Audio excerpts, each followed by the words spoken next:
Time यानी समय एक ऐसी चीज़ है जो जाने के बाद फिर कभी वापस नहीं आता और ना ही हम इस समय को रोक के रख सकते हैं। पर इतिहास में ऐसे बहुत से घटनाएं हुई है जिनमें लोगों ने ये दावा किया है कि वे फ्यूचर से आए हैं, पर अभी तक साइंस को ऐसा कुछ नहीं मिला है जिससे कि वो समय में आगे या पीछे आ जा सके। तैयार हो जाओ, हमारी टाइम मशीन समय में पीछे जाने वाली है।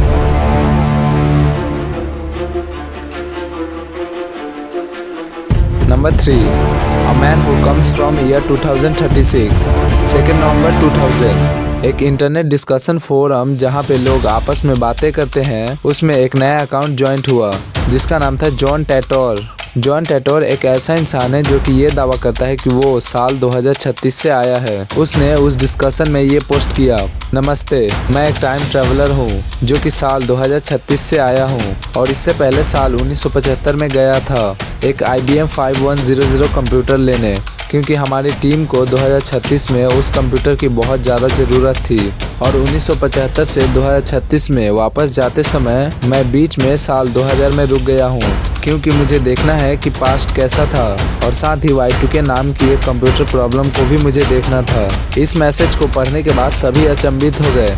ये पोस्ट पूरे इंटरनेट पे वायरल हो गया था, पर उनमें से ज़्यादातर लोग ये मानते थे कि ये कोई फेक प्रोफाइल वाला आदमी है जो कि फेमस होने के लिए ऐसी बातें कर रहा है। उस पोस्ट का रिप्लाई देते हुए लोगों ने कहा कि अगर तुम सचमुच एक टाइम ट्रैवलर हो तो इसका हमें कोई प्रूफ दो। उसके बाद उसने प्रूफ में जो कुछ भी भेजा उसने सारे लोगों के होश ही उड़ा दिए। उसने उस टाइम मशीन का डिजाइन और ओरिजिनल टाइम मशीन का फोटो पोस्ट किया। ये देख के सभी के होश ही उड़ गए। उन्हें विश्वास ही नहीं हो रहा था कि ये कैसे संभव है, ये समय के पीछे कैसे आ गया। जॉन टैटोर का ये कहना था कि वो एक अमेरिकन सोल्जर है 2036 में और उसके दादाजी IBM 5100 कंप्यूटर बनाने वाले टीम का एक हिस्सा थे और उसने ये कहा कि IBM कंप्यूटर ही एकमात्र ऐसी चीज़ है जो कि उसके फ्यूचर के कंप्यूटर प्रॉब्लम को सॉल्व कर सकती थी। इसलिए वो साल 1975 में वापस आया था। जॉन टैटोर अपने टाइम मशीन के बारे में बताते हुए ये कहा कि उस टाइम मशीन का नाम C204 gravity distortion time displacement unit है और ये मशीन लगभग 5 फीट लंबी है। जब लोगों ने उससे कहा कि अगर तुम फ्यूचर से आए हो तो हमें फ्यूचर में होने वाले कुछ घटनाओं के बारे में बताओ। इसके बाद जॉन टैटोर ने ये पोस्ट किया जिसमें उसने कहा कि पेरू में एक बहुत भयंकर अर्थक्वेक आने वाली है। इस पोस्ट की सबसे चौंकाने वाली बात तो ये है कि इस पोस्ट के कुछ महीने बाद ही 23 जून 2001 को पेरू में 8.4 की तीव्रता वाला एक भूकंप आया जो कि बहुत भयंकर था। जॉन टैटोर ने एक और पोस्ट किया जिसमें उसने पूछा कि तुम लोग स्पेस शटल में होने वाले ओवरहीटिंग प्रॉब्लम को कैसे सुलझाओगे।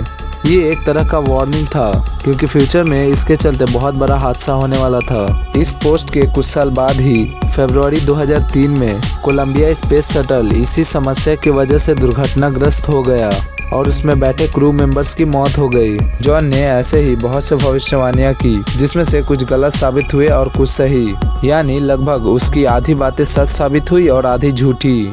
पर अब एक सवाल आता है कि किसी इंसान की इतनी भविष्यवाणियां सच कैसे हो सकती है? कोई भविष्य को इतना सटीकता से कैसे जान सकता है? जॉन टैटोर के साथ ही इन सब सवालों के जवाब भी चले गए। मार्च 2001 एक लास्ट पोस्ट के बाद आज तक उस अकाउंट से कोई पोस्ट नहीं हुआ है। जॉन टैटोर के ऊपर एक किताब भी लिखी गई है जिसका नाम John Titor a time travelers tale है। Number 2, a time traveler. Noah एक ऐसा इंसान है जो कि ये दावा करता है कि वो साल 2030 से आया है और ये इंसान इंटरनेट पे बहुत वायरल है क्योंकि कहा जाता है कि इसने लाई डिटेक्टर टेस्ट को भी पास कर लिया है। लाई डिटेक्टर एक ऐसी मशीन होती है जो कि आपके हाव भाव और शरीर में होने वाले बदलाव से समझ लेता है कि आप झूठ बोल रहे हो या फिर सच। इसने जब लाई डिटेक्टर मशीन पे बैठ के ये कहा कि मैं साल 2030 से आया हूँ और कुछ घटनाओं के बारे में बता रहा था, तब वो lie detector machine true show कर रहा था। ये जो आप इमेज देख रहे हो यही है नोआ, पर कुछ प्राइवेसी रीजन के चलते इसके चेहरे को ब्लर कर दिया गया है। नोआ ने एक इंटरव्यू में कहा कि वो पहले भी टाइम ट्रेवल कर चुका है, पर इस बार किसी एरर के चलते वो फंस गया और इसी एरर के चलते वो फिर 2030 में नहीं जा पा रहा है। जैसा कि मैंने कहा, नोआ भविष्य से आया है तो लाजमी है लोगों ने भविष्य के बारे में पूछा ही होगा। तो इसके जवाब में नोआ ने कहा कि फ्यूचर में टेक्नोलॉजी अभी के मुकाबले बहुत तरक्की कर चुकी होगी आर्टिफिशियल इंटेलिजेंस यानी एआई 2030 तक अपने हाईएस्ट लेवल पे होगी और एआई कार यानी सेल्फ ड्राइविंग कार 2030 तक नॉर्मली रोड पे चलेंगे। नोआ का इंटरव्यू बहुत से यूट्यूबर्स और न्यूज़ चैनल्स ने किया है और उन लोगों ने नोआ से बहुत से सवाल किए हैं फ्यूचर को लेके और नोआ ने उसका आंसर भी दिया है, पर अब तक किसी ने ये साबित नहीं किया है कि वो सचमुच लाई डिटेक्टर पास किया था या फिर नहीं। Number 1, a man who met himself in the future. साल 2006 स्वीडन में रहने वाले हकार्ड नॉर्डक्विस्ट ने अपने आप से साल 2042 में मिला। साल 2006 से 2042 वाले हकार्ड नॉर्डक्विस्ट से मतलब अपने 36 साल बाद वाले फ्यूचर से मिला। एक दिन हकार्ड नॉर्डक्विस्ट काम करके रोज की तरह अपने घर आए और पानी पीने अपने किचन में गए। वहाँ उन्होंने देखा कि फर्श पे बहुत सारा पानी गिरा हुआ था। इसे देख के उन्होंने सोचा कि शायद पानी का पाइप लीक हो गया है। फिर उन्होंने इसे ठीक करने के लिए कुछ टूल्स लाए ताकि उस पाइप के लीक को ठीक कर सके। जब उन्होंने पाइप को ठीक करने के लिए कैबिनेट में पानी वाले पाइप को पकड़ने की कोशिश की तो उन्होंने देखा कि वो पाइप थी तो बहुत छोटी सी पर बहुत अंदर तक जा रही थी। वो उस पाइप को पकड़ने के लिए उस कैबिनेट के अंदर जाते गए। तभी अचानक उन्हें एक चमकती लाइट दिखी। उस लाइट के चलते उन्हें कुछ दिख नहीं रहा था। फिर वो लाइट बंद हो गया। उसके बाद उन्होंने जो देखा उससे वो अचंभित हो गए। उन्होंने देखा कि वो किसी दूसरे जगह में आ गए हैं। फिर उन्होंने खड़े होकर देखा तो वह जगह तो वही था पर समय बदल चुका था।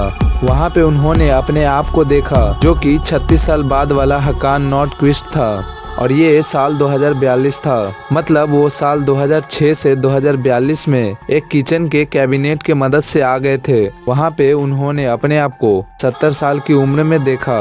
हकार्ड नॉर्ड का कहना है कि लोग इनकी बातों को फेक समझेंगे क्योंकि आज के समय लोग सिर्फ प्रूफ देखते हैं। पर अच्छी बात तो ये थी कि उनका फोन उनके साथ ही था। उन्होंने अपने फोन से अपने आप का फोटो खींचा और वो उनके साथ कुछ घंटे भी बिताए। हकार्ड नॉर्डक्विस्ट के हाथ में एक टैटू बना हुआ था जो कि उस फ्यूचर वाले हकार्ड नॉर्डक्विस्ट के हाथ में भी था। तो उन्होंने उन दोनों टैटूज को भी मिलाया ताकि लोगों को ये विश्वास हो कि मैं जो बोल रहा हूँ वो सच बोल रहा हूँ। हम इसे एक पल के लिए सच मान भी लेते हैं कि ये असल में हुआ था, पर साइंस के पास अभी तक इसका कोई एक्सप्लेनेशन नहीं है कि ये कैसे संभव है। साइंस आज तक ये नहीं बता पाई कि आखिर हकार्ड नॉर्डक्विस्ट के साथ उस दिन क्या हुआ था। वो फ्यूचर में 2042 में कैसे चले गए थे। हकार्ड नॉर्डक्विस्ट कहते हैं कि मुझे फ़र्क नहीं पड़ता कि लोग मेरी बात पे विश्वास करें या ना करें, पर मैं जानता हूँ ना कि मैं अपने आप से फ्यूचर में मिला हूँ। वो दिन मेरे लिए सबसे खास दिन था। वे फ्यूचर में बिताए हुए कुछ घंटे मेरे जीवन के अब तक के सबसे बेहतर घंटे हैं। वे फ्यूचर वाले हकार्ड नॉर्डक्विस्ट के साथ का पल मेरे जीवन का सबसे महत्वपूर्ण पल है।